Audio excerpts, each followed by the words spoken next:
미량 깊은 산속 표충사. 280년 동안 묵묵히 서 있던 한 개의 비석. 그런데 이 비석이 땀을 흘리기 시작했습니다. 차가운 돌 표면 위로 투명한 물방울이 맺히더니 천천히 흘러내렸습니다. 그리고 정확히 9일 후 밀양 세종병원에서 대형 화재가 발생했습니다. 46명이 목숨을 잃었습니다. 이것은 단순한 우연일까요?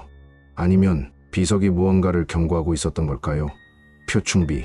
이 비석은 과거에도 같은 방식으로 국가적 위기를 예고해왔습니다. 1894년 동학농민운동 직전 비석에서 땀이 흐르다. 1950년 6.25 전쟁 발발 직전 다량의 물이 흘러내리다. 2010년 천안함 침몰을 앞두고 표면에 수상한 물방울이 맺히다. 이 현상은 단순한 자연현상일까요? 아니면 280년간 반복된 어떤 신호일까요? 표충비는 오늘도 그 자리에 서 있습니다.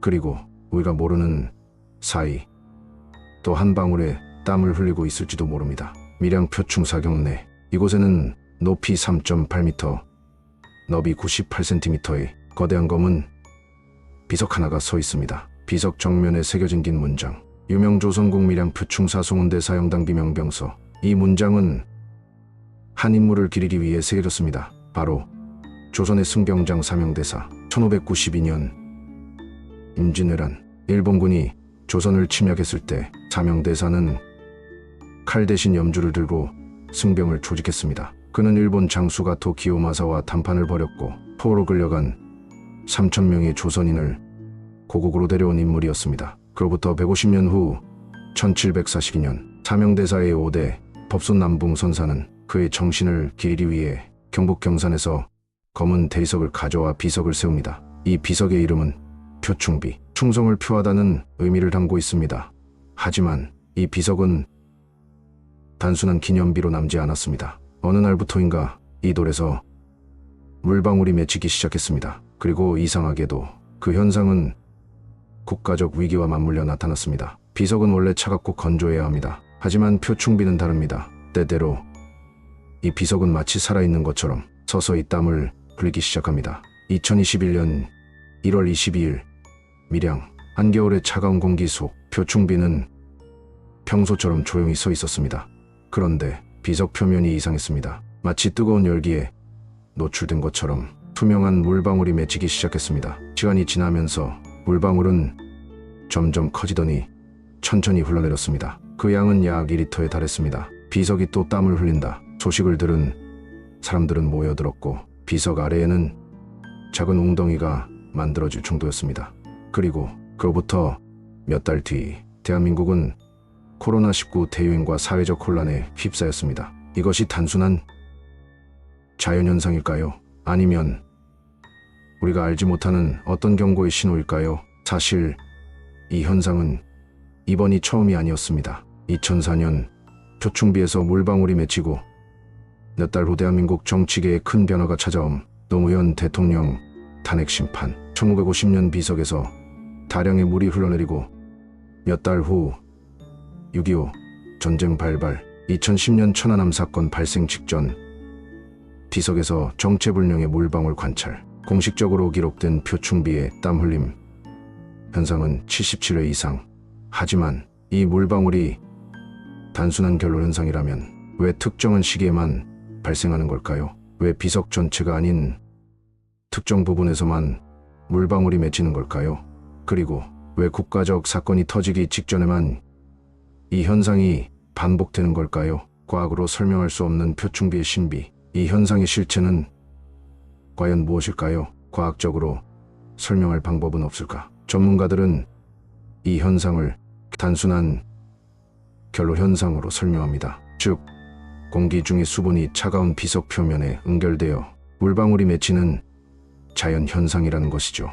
하지만 이 가설에는 몇 가지 풀리지 않는 의문점이 있습니다. 첫째, 왜 국가적 위기와 맞물려 나타나는가? 결로 현상이라면 날씨나 계절에 따라 불규칙적으로 발생해야 합니다. 하지만 기록에 따르면 표충비의 땀 흘림은 특정 시기 대한민국이 큰 사건을 앞두고 있을 때 집중적으로 발생했습니다. 둘째, 왜 표충비의 특정 부분에서만 물방울이 맺히는가? 과학적으로 결로 현상이 일어난다면 비석 전체에서 균일하게 물방울이 맺혀야 합니다. 그러나 실제로는 비석의 글자 부분에서만 물이 흐르고 머릿돌이나 닫힘돌에서는 전혀 물기가 발견되지 않았습니다. 이는 단순한 물리적 현상만으로 설명하기 어려운 부분입니다. 셋째, 왜 때때로 엄청난 양의 물이 흘러나오는가? 기록에 따르면 표충비에서 흐른 물의 양은 적게는 1리터에서 2리터에서 많게는 90리터에 이른다고 합니다. 결로 현상으로 이렇게 많은 양의 물이 발생하는 것은 매우 이례적인 일입니다. 과연 이것을 단순한 기후 변화로 설명할 수 있을까요?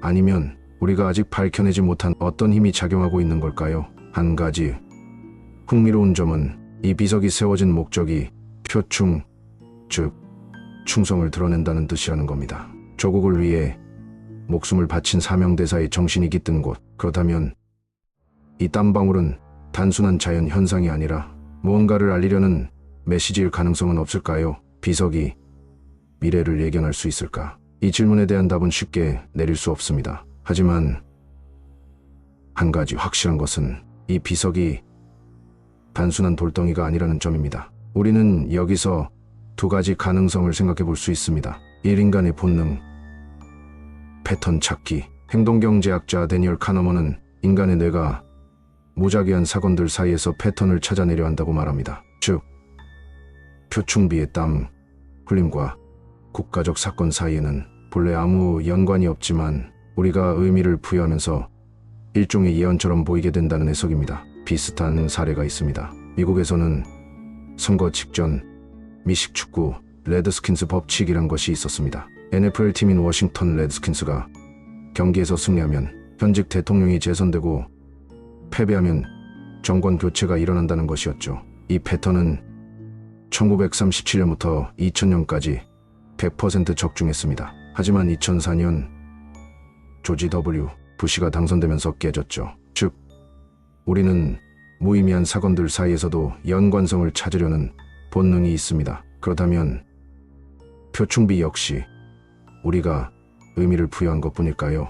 하지만 그렇다고 하기엔 너무나도 많은 우연들이 반복되었다는 점이 문제입니다. 이 집단적 무의식과 역사의 흐름, 심리학자 칼 구스타프 융은 모든 인간이 공유하는 집단적 무의식이라는 개념을 제시했습니다. 즉, 개인이 아닌 집단 전체가 어떤 흐름을 감지할 수 있다는 것입니다. 역사를 돌이켜보면 전쟁, 혁명, 경제 위기와 같은 거대한 사건들은 사소한 징후들 속에서 그 조짐을 드러내곤 했습니다. 1914년 6월 오스트리아 황태자가 암살당하기 직전 유럽의 금융시장에는 정체불명의 불안감이 퍼지며 금값이 급등했습니다. 1986년 체르노빌 원전 사고 전날 현장 근로자들은 이상하게 오늘은 불길한 기분이 든다고 말했습니다. 어쩌면 표충비는 이러한 집단적 무의식이 돌에 새겨진 형태일지도 모릅니다. 국가적 위기가 다가올 때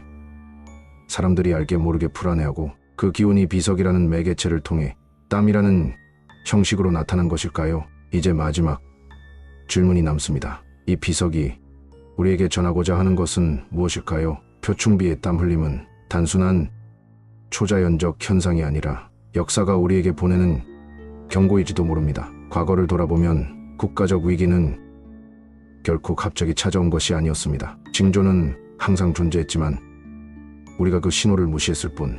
어쩌면 표충비는 단순한 예언의 돌이 아니라 우리가 미래를 준비하도록 일깨우는 상징일지도 모릅니다. 표충비는 오늘도 묵묵히 서 있습니다. 그리고 우리가 모르는 사이 어쩌면 또 한 방울의 땀을 흘리고 있을지도 모릅니다. 시청해 주셔서 감사합니다.